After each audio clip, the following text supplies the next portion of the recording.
Happy NBA opening night, everyone. Welcome back, YouTube. It is Saiko here, and today we are here back with the final video in our 30 teams in 30 day series. And in today's video, we're going to be talking about the #1 seed in the West last year, the Utah Jazz. During this offseason, it feels like the Jazz didn't really lose any key big components, or at least I know that they were able to replace the key big components that they did lose. The only two guys that they actually lost this offseason were Georges Niang to the 76ers, and they ended up trading away Derek Favors to the OKC Thunder. Other than that, no big guys from their team really left. They were able to sign Rudy Gay and Hassan Whiteside to contracts, which pretty much filled the void of Georges Niang and Derek Favors being gone. They were also able to re-sign Mike Conley to like a 3-year, $72 million deal, which I think for him is pretty decent, or at least I'd say it's good, despite the fact that he is aging. And they were also able to get Eric Pascal for like a second-round pick from the Warriors. In the draft, the team was able to get Jared Butler from the Pelicans in the second round. And I think it's safe to say that this team was able to really keep all the key components together. And as for this team's starting lineup, I'm pretty sure we all know what it's going to be. It's pretty much been the same like the last year and a half, something like that. Mike Conley is going to be at the 1, Donovan Mitchell is going to be at the 2, Royce O'Neal will be at the 3, Bojan Bogdanovic will be at the 4, and Rudy Gobert is going to be at the 5. Off the bench, I see guys like Jared Butler, Jordan Clarkson, Joe Ingles, Rudy Gay, and Hassan Whiteside getting a majority of the backup minutes. Oh, and I also do see Eric Pascal getting a good amount of minutes as well on the team. Just a quick side note, I just realized that Rudy Gay is actually coming back from heel surgery. There's no actual guaranteed date right now, but everything that I say about him is still true. But instead of Rudy Gay being in the backup minutes part, Eric Pascal is probably going to be taking majority of his backup minutes until he comes back. Mike Conley last year was finally looking like the veteran point guard that the Jazz traded for 2 years ago. In his first year with the team 2 years ago, he really didn't look like a good player, or at least he was having a lot of problems adjusting to the new playstyle because apparently he had never really played with a big that was going to catch lobs like Rudy did. Then again, I mean, Marc Gasol was like really the only big that he played with. But last year, I think he was finally able to adjust, and I mean, he was a replacement for the All-Star game, but I mean, he finally made his first All-Star team. He looked pretty good for the team last year, and I'm pretty much expecting him to, you know, continue that performance like he did into this year. Donovan Mitchell is basically going to be like he has been since his rookie year, the primary scorer on this Jazz team. The way that I like to look at him is basically the fact that he's pretty much a modern-day Dwayne Wade. Yeah, he's shorter than D-Wade, but I mean, he pretty much shows a lot of flashes of D-Wade, and plus, like, you know,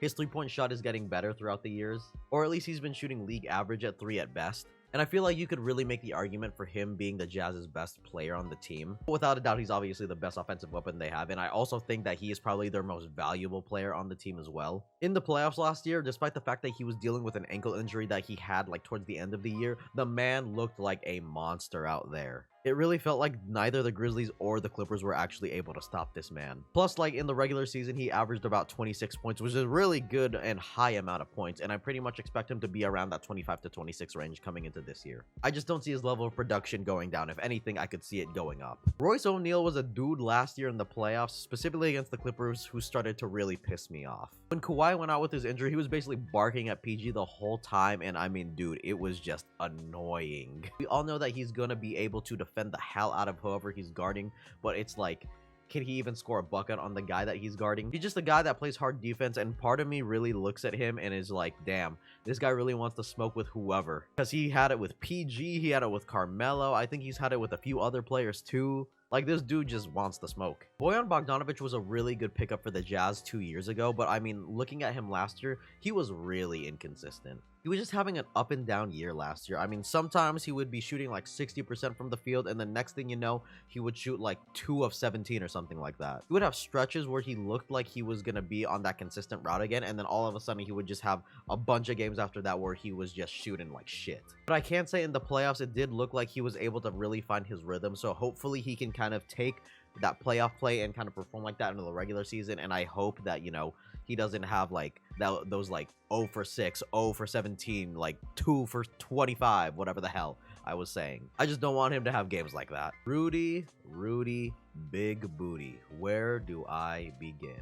Well, first of all, I feel like I should begin with the fact that I took the nickname Big Booty Rudy Gobert from KOT4Q, so Shout out Kenny, even though he doesn't need it. But in reality, I feel like we all know that Rudy Gobert got exposed in the playoffs last year. But at the same time, I feel like you can't really say that they exposed him when we've kind of always known that he's never been a great perimeter defender. He's the best defender when it comes to defending the paint, but honestly, the moment that you bring him out to the perimeter, it kind of just feels like he can't really do anything. Last year in the playoffs, when Terrence Mann was on the court, Rudy had to worry about guarding the corner, and every time that Terrence Mann was in the corner to shoot a three, Rudy just wouldn't move out of the paint. But I'm still expecting Rudy to be the double-double machine that he is and get like 2 to 3 blocks a game as well. I don't really see his perimeter defense getting any better, and I mean, he's just really been known as a paint defender, and that was the whole reason why the Jazz had to pay him in the first place. So it's really hard for me to fault the Jazz for signing him to that big contract, because if they didn't, he was going to go somewhere else, and I mean, he's the best paint protector in the league, and that's what they paid him to do. For what he does, he's literally like the best player at it.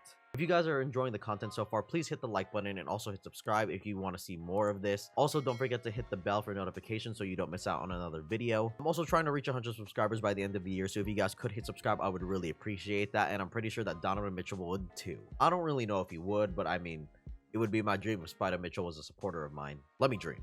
By the way, to the troll that takes me saying, oh, this player would really appreciate it if you like the video, please don't take everything that I say literally. You shouldn't just take everything I say literally anyways. Jared Butler was acquired from the Pelicans after their trade from the Grizzlies, so it's kind of complicated how he got onto the Jazz, or at least I'm still a little confused on how he got there. He looked really good in the preseason from like the 3-game sample size that we saw, so I mean, if he gets rotational minutes of point guard, I would actually really enjoy it, because I hope that, you know, he can develop into like a really nice backup point guard for the Jazz. Jordan Clarkson was the 6th man of the year last year, and I think that award is really well deserved. After so many years of being on the Lakers, going to Cleveland, he finally really found his place on the Jazz. The guy can easily light you up for 20 points off the bench. He's probably going to give up 30 points on the defensive end, but I mean, he's still a really solid shooter. Sometimes he can go cold though, but I mean, when he gets it going, he really shoots the shit out the ball. Also, shout out my fellow Filipino, so yeah, you know, I just had to support you. Joe Ingles is probably one of the best trash talkers in the league right now. The guy has literally been known to shit talk everyone, and honestly, it just makes me laugh every time.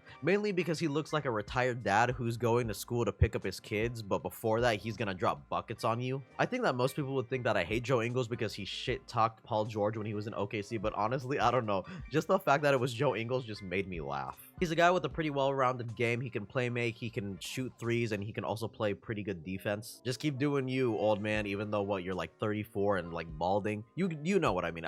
Joe Ingles is pretty cool. Rudy Gay has always been a solid player in this league. When he first came in, he was an absolute monster, but then like stuff like his Achilles tear happened and it kind of slowed his game down a little bit. And also as he's gotten older, he's found ways to kind of adapt his game so, you know, he can extend the longevity of his career. He can score, he can pass, he can play really good help defense. He's just a guy that I would like on my team.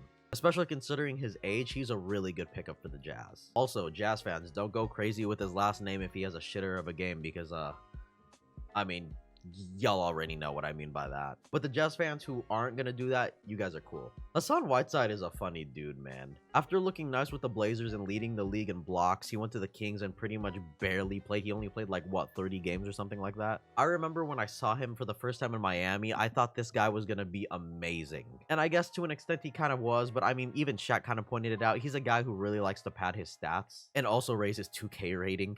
So pretty much, I feel like this year, I'm going to expect him to do what he's always been doing, which is rebounding, blocking shots, and, you know, just being this goofy dude in the locker room that, man, he's something else, man. I also do see Eric Pascal getting backup minutes if Jared Butler doesn't really work out for the team. It might end up sliding Joe Ingles to play point guard because he was in the playmaking position, or I mean, he's always been kind of like a playmaker throughout his career, especially like that pick and roll with Rudy. When Pascal was with the Warriors, he looked pretty good. He did get limited minutes last year, but I think him being on the team this year, or at least with the Jazz this year, he kind of offers like that 4, so Rudy Gay can also play the 5 and be like a small ball dude, so the Jazz kind of get rid of that Rudy weakness. He's not a great defender, but he's good on offense. And plus, I think that Donovan Mitchell would love to play, you know, with a childhood friend of his. As where this team kind of places in the standings, I don't really see them as a first seed this year. I feel like the Lakers have the potential to be the first seed. I wouldn't be surprised if the Jazz were the first seed, though. I will say that much. But this year, I do see them kind of more or less as a 2nd or 3rd seed. The Jazz are always a regular season team. I think we all know this. So they're going to perform well in the regular season, and then I don't think they're going to really perform in the playoffs, but this year could be different. What do you guys think? Do you guys think that the Jazz are going to be a number 1 seed again, or do you guys see them as like a 2nd or 3rd seed? Will they actually perform in the playoffs this year, or are they just going to be a regular season team like they always are? Let me know in the comment section down below. Anyways, that is gonna be it for this video, and actually this whole 30 teams in 30-day series, because this was the last team that I was gonna film. So I guess I just kind of want to take a moment to talk about this series a little bit. I had like a lot of ups and downs shooting these videos, and I mean, even though I did have those, I had a lot of fun doing it. I was able to get a lot of feedback from guys, and I know that I got a lot of criticism for, hey, maybe you don't know this team as much as you do, which, yeah, I mean, when you're doing 30 teams in 30 days, you're gonna miss some things, or you're gonna probably just like not remember things, or you're just gonna screw up, okay? But I'm still thankful for the interaction, all the thumbs up, all the likes, all the comments, everything that I've gotten throughout these 30 teams in 30 days videos. I also want to shout out my friend John, because of the fact that, you know, earlier, like a few weeks ago, I was really sick, and I actually really thought about giving up on this series, but I mean, he kept telling me that I should keep going with it. Go, it'll be worth it in the end, and I think it's safe to say that it really was worth it in the end. To all the people who corrected my mistakes, and all the people who gave me positive feedback and really liked the content, I really thank you guys for, you know, sticking around and kind of like, you know, watching my videos. And even to the guys that pretty much left multiple comments instead of just editing the one comment, I'm really thankful for that too, even though that's kind of stupid. And also, like, even the dude who commented on my video hating on me and then 3 days later decided to comment again thinking that I'm gonna respond to you, I don't understand why you did that. Like, if you didn't like the video, then you should have just left your first comment and just left it like that, because I'm not gonna reply to you, dude. Anyways, I kind of hope to keep making NBA videos, and I kind of hope that you guys continue to watch my content as well. Maybe I'll do rebuilds here and there depending on what you guys want. Comment that down below as well. Actually, what do you guys want to see? I've kind of rambled for a little too long here, but anyways, I think it's time to really end this video. Thank you guys so much for watching. I hope you guys enjoyed the video. Please rate, comment, and subscribe for more content, and I'll catch you guys maybe tomorrow, maybe the next day. I don't know. I'll catch you guys in a later video. Also, don't forget to follow my Twitter. Link is down in the description below. Bye, guys.